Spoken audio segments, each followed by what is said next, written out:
No.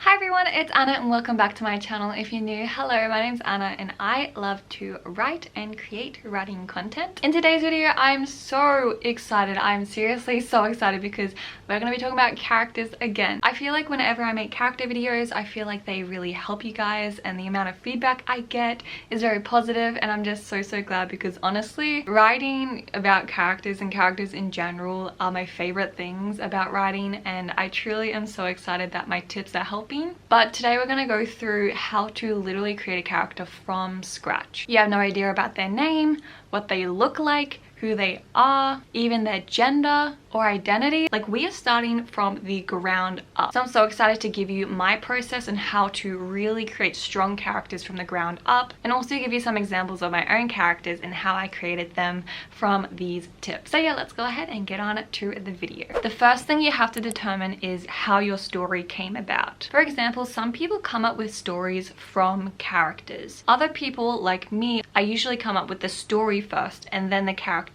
are brought into that. And I think it's really important just to kind of establish the importance of your characters. If you want to really have a big focus on your plot, on your world building, that's a good thing to keep in mind. However, I really encourage you to really have strong characters and have a character world focus. Because if you didn't know, my favorite thing to say, you probably heard it so many times, but that is the plot doesn't happen to the characters, but the characters happen to the plot. Characters are just so important. So yeah, I usually come up with my book first and then the characters. The reason I usually do this is because it honestly comes naturally to me, and it honestly is very logical. Because when you think about it, it is your characters who are telling your story, but if you don't know what the story is to begin with, what story are the characters telling? So in order to pick who your characters are, it's really important to think about what story they are to be told. They are to tell. They are to tell. I don't know, you know what I mean. So an example will really help you with one of my books. But before I get onto that, I just want to quickly mention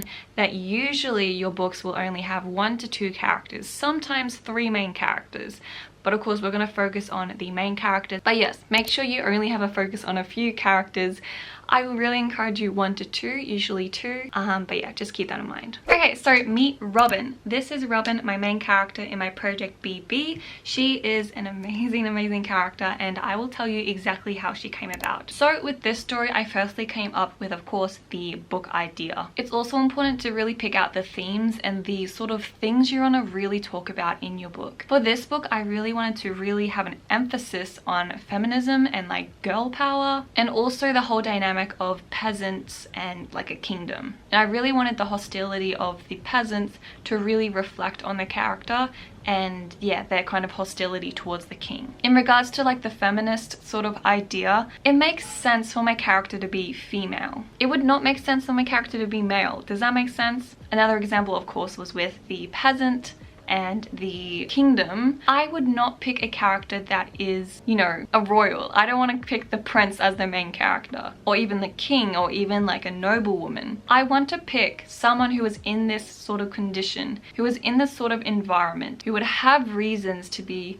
hostile towards the king and the kingdom, because my story revolves essentially about revolution and this person who wants to stand up for their people and themselves. The reason I chose Robin was, yeah, 1, she's a girl, so it is harder for her with everything. 2, I developed her as a robber or a thief by way of showing her, I'm gonna say the word again, hostility towards the kingdom. Because with my story, the peasants, they are very submissive to the kingdom. They've known that they don't want to rebel because that will only lead to death. However, Robin is a little bit submissive.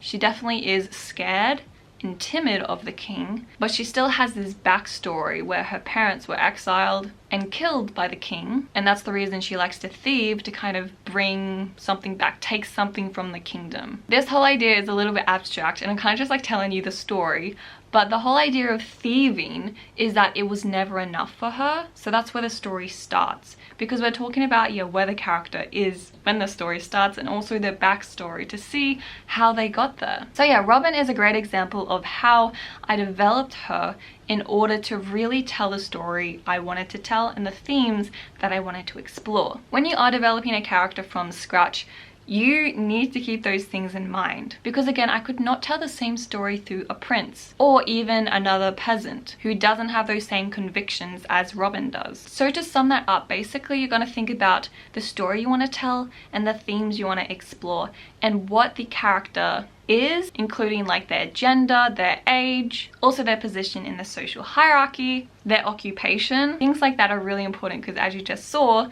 they are what makes my story able to be told. And of course this might come naturally to you, like it did me, but it's really good just to kind of think about the reflection of how to really just kind of take these little things and what I just explained to you, even though I did have a photo of her. I didn't know what she looked like. I didn't even know her name. I didn't know she had a family.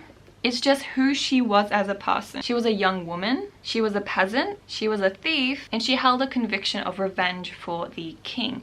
All those things are important for the story to be told. And of course, once you have that kind of down pat, we can get into what your character looks like, what their names are, who they are, their personality, because of course what we just talked about before is just like what they are, like what they are, not who they are. So we're gonna get into that right now. So for this part, this is also where a lot of the side characters come in. As I said about family, we get to kind of really dive deep into who these people are and kind of have little more layers to, yeah, what sort of character they are and who they are as a person, what their interests are, and the reasons for those interests. I summed up this whole idea really well in my video, I think it's up there, where I do like character profiles, and I really recommend you guys to see that. It has both side characters, I've done that as like I give you a free template, and also main characters that I also give you a free template to do. I'll link them both up there.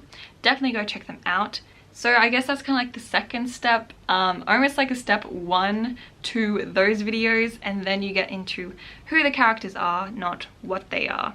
Because when you are building your character from the ground up, you're talking about what they are, really. Anyways guys, I hope you enjoyed the video. I know it was a little bit quick, but I just really hope that that sort of theory and that example with Robin really helped you really just understand the importance of choosing your characters and developing your characters in a way that can really tell your story well. I hope you enjoyed the video, and if you did, definitely subscribe to my channel. Also check out my other videos, of course I'll leave them in the iCard.